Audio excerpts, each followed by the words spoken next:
Shalom, salam bahagia buat kita semua.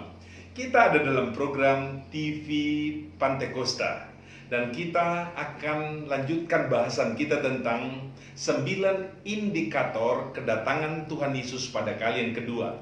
Dan sekarang kita masuk pada bagian yang keempat, indikator penganiayaan terhadap orang Kristen. Dan landasan teologis tentang hal ini dan dasar biblika ini kita akan ambil dalam apa yang diajarkan oleh Tuhan Yesus Kristus kepada murid-muridnya. Nomor 1, ditangkap dan dianiaya. Dalam Lukas 21 ayat 12, tetapi sebelum semuanya itu kamu akan ditangkap dan dianiaya. Kamu akan diserahkan ke rumah-rumah ibadat dan penjara-penjara, dan kamu akan dihadapkan kepada raja-raja dan penguasa-penguasa oleh karena namaku.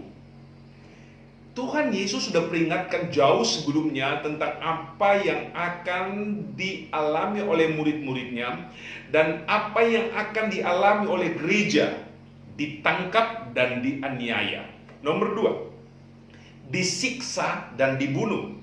Matius 24 ayat 9, pada waktu itu kamu akan diserahkan supaya disiksa, dan kamu akan dibunuh, dan akan dibenci semua bangsa oleh karena namaku.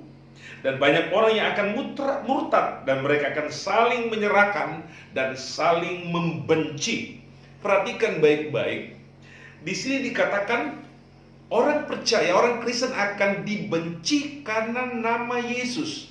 Jadi setiap orang yang di dalam dirinya melekat kepercayaan kepada Tuhan Yesus Kristus, maka ia akan dibenci oleh seluruh bangsa. Inilah yang akan dialami oleh orang-orang percaya. Yesus memperingatkan kita supaya kita tahu dan jangan kita kaget. Tetapi Yesus sendiri juga sudah berkata bahwa banyak orang yang akan murtad. Mereka akan saling menyerahkan dan akan saling benci. Nomor 3, kita tengok bahwa keluarga akan berperan di sini untuk saling menyerahkan dan tidak ada lagi kasih sayang, tapi yang ada adalah kebencian yang berbuncah, kebencian yang memuncak. Markus 13 ayat 12, seorang saudara akan menyerahkan saudaranya untuk dibunuh. Demikian juga seorang ayah, perhatikan, seorang ayah terhadap anaknya, dan anak-anak akan memberontak terhadap orang tuanya dan akan membunuh mereka.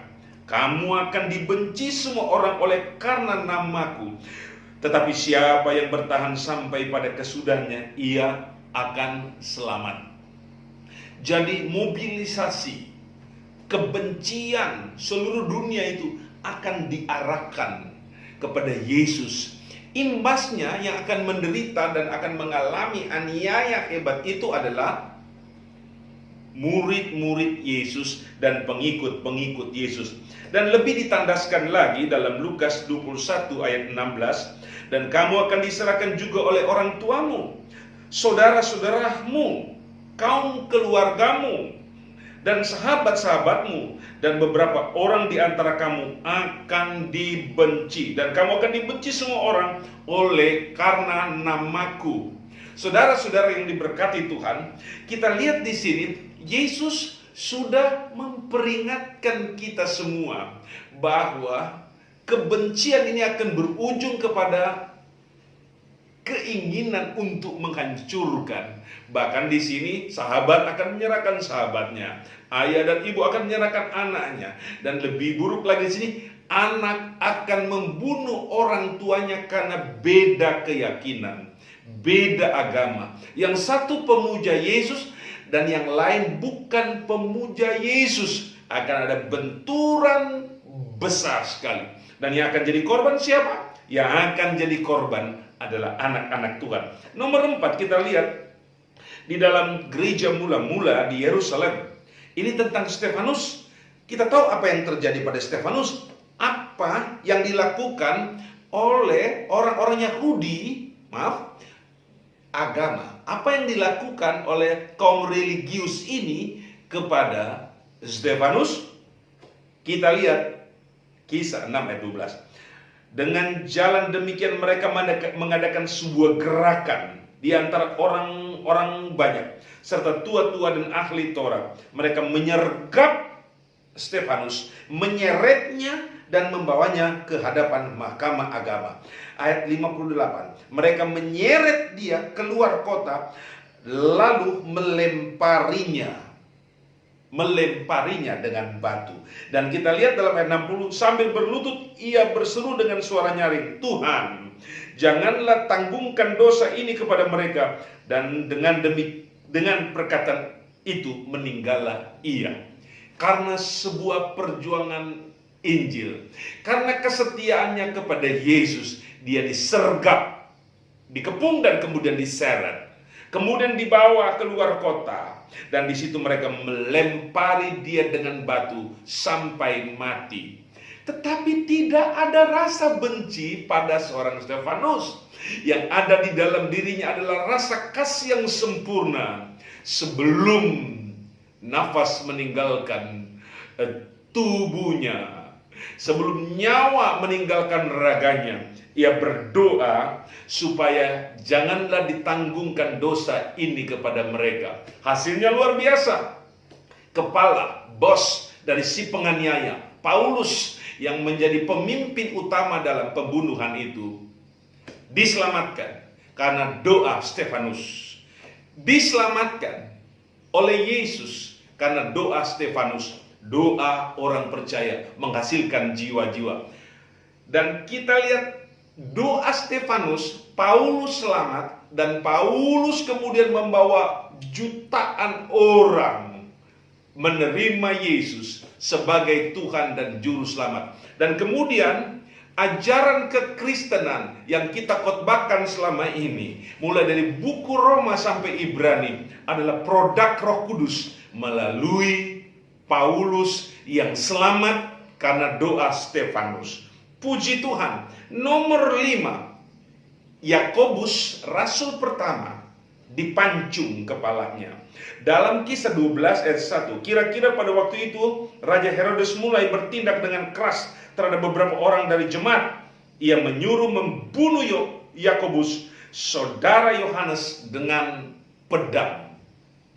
Oh, semua perbuatan baik dari orang-orang Kristen di gereja awal itu kemudian mendapatkan bagian akhir dengan mati dengan cara yang sangat menyedihkan, penuh dengan penderitaan. Tapi mereka adalah bibit Injil sebagai syahid dan martir pertama yang kemudian menumbuhkan gereja menjadi besar dan kuat.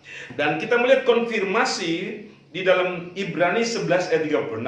Ada pula yang diejek dan diderah, bahkan dibelenggu dan dipenjarakan. Mereka dilempari, digergaji, dibunuh dengan pedang. Mereka mengembara dengan berpakaian kulit domba dan kulit kambing, sambil menderita kekurangan, kesesakan, dan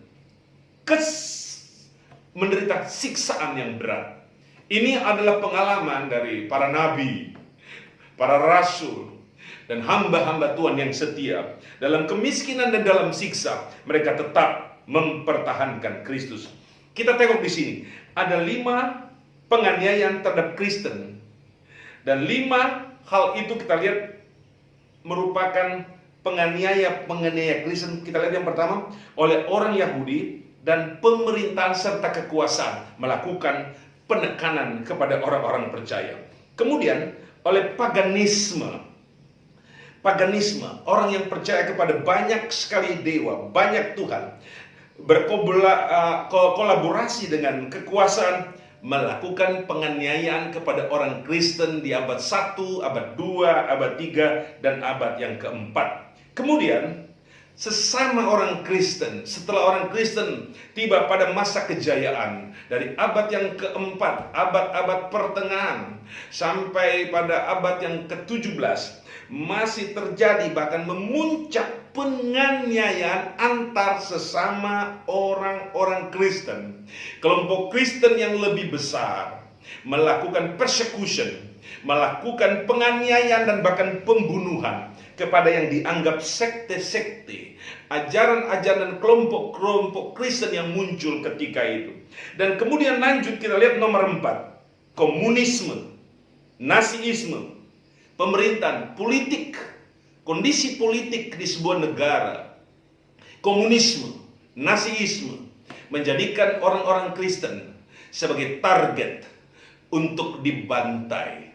Kita melihat bahwa kekuasaan berperan penting dan berkolaborasi dengan religi, dengan kekuatan agama di sebuah tempat. Dan orang-orang Kristen diburu seperti binatang, dihabisi dengan cara-cara yang sangat-sangat brutal. Dan kemudian kita lihat oleh suku dan oleh okultisme, kepercayaan kepada kuasa kegelapan juga akan melakukan penganiayaan kepada orang-orang Kristen di akhir zaman. Dan kemudian agama non-Kristen. Kita akan lihat kemudian bahwa akan terjadi hal yang sangat luar biasa ke depan. Dan memang sudah dibuktikan dalam sejarah. Orang-orang Kristen diburu, dikejar-kejar, disiksa, dipenjarakan, dan dibunuh di hari-hari ini. Menjelang kedatangan Tuhan Yesus pada kali yang kedua. Jangan kita berpikir keadaan akan semakin enak. Kondisi akan semakin sulit. Sebuah tes, sebuah kenyataan sudah terjadi. Waktu ISIS muncul di Timur Tengah, orang-orang Kristen menjadi target utama. Haleluya. Menjadi target utama untuk dibinasakan. Bibit itu masih ada, karena bibit itu adalah bibit yang ditanam oleh iblis, oleh setan pada manusia. Dan Alkitab memang sudah catat, Yesus sendiri yang bilang, kamu akan dibenci oleh semua bangsa karena namaku. Lihat saja di China, orang Kristen tidak bisa bergerak dengan baik. Kuba, Nigeria, Sudan, India, Syria, Irak, dan negara-negara lain, Korea Utara. Orang-orang Kristen itu disiksa, dipenjarakan, dan dibuat tidak berkutik sama sekali. Sebuah laporan di seluruh dunia bahwa ada sekitar 200 juta orang Kristen yang mengalami teror, tekanan, diisolasi, mengalami tekanan berat, bahkan disiksa. Dan sebuah catatan, sekitar 100.000 orang Kristen yang tewas setiap tahun karena kepercayaannya kepada Tuhan. Oh, memang itu tidak banyak diekspos. Saya ingin berkata untuk menutup program ini, Antikristus akan datang, akan mendirikan satu negara dunia, satu ekonomi dunia, satu pemerintahan dunia, satu agama dunia. Dan dia akan melakukan penganiayaan secara sistematis untuk memaksa semua orang mengakui dia sebagai Tuhan, sebagai Raja di Raja. Dia sudah ada dan dia akan mendirikan kekuasaannya. Alkitab catat di dalam Wahyu 13 ayat 3. Maka tampaklah kepadaku suatu dari kepala-kepalanya, seperti kena luka yang membahayakan hidupnya. Tetapi luka yang membahayakan hidupnya itu sembuh. Seluruh dunia heran, lalu mengikut binatang itu. Dan mereka menyembah naga itu, karena ia memberikan kekuasaan kepada binatang itu. Dan mereka menyembah binatang itu sambil berkata, siapakah yang seperti binatang ini? Siapa yang dapat berperang melawan dia? Ayat 7. Dan ia diperkenankan untuk melawan orang-orang kudus dan mengalahkan mereka, dan kepadanya diberikan kuasa atas setiap suku dan umat dan bahasa dan bangsa. Ayat terakhir, ayat 15. Dan kepadanya diberikan kuasa untuk memberikan nyawa kepada patung binatang itu, sehingga patung binatang itu berbicara juga dan bertindak begitu rupa, sehingga semua orang yang tidak menyembah patung binatang itu dibunuh. Akan ada kampanye besar-besaran untuk mengarahkan pemujaan, untuk mengarahkan penyembahan kepada Antikristus. Nanti dalam episode yang akan datang, kita akan berbicara tentang siapa antikristus itu dan apa kegiatannya. Yang penting di sini sekarang adalah orang percaya bersiap diri. Waktunya akan tiba. Penganiayaan di seluruh dunia akan terjadi. Persekusi akan terjadi. Bahkan pembunuhan akan terjadi. Kita mau berlindung kepada siapa? Kepada Tuhan. Alkitab sudah berkata, tak ada satu helai rambut di kepalamu tak akan jatuh kalau tidak dikehendaki oleh Tuhan. Tetap ikut Tuhan sampai kapanpun. Tetap setia sampai mati. Di ujung semua penderitaan Kristen, di ujung semua perjuangan iman kita, ada keselamatan kekal. Kita masuk dalam kerajaan Tuhan, kekal selama-lamanya. Haleluya. Tuhan memberkati. Amin. Haleluya. Shalom.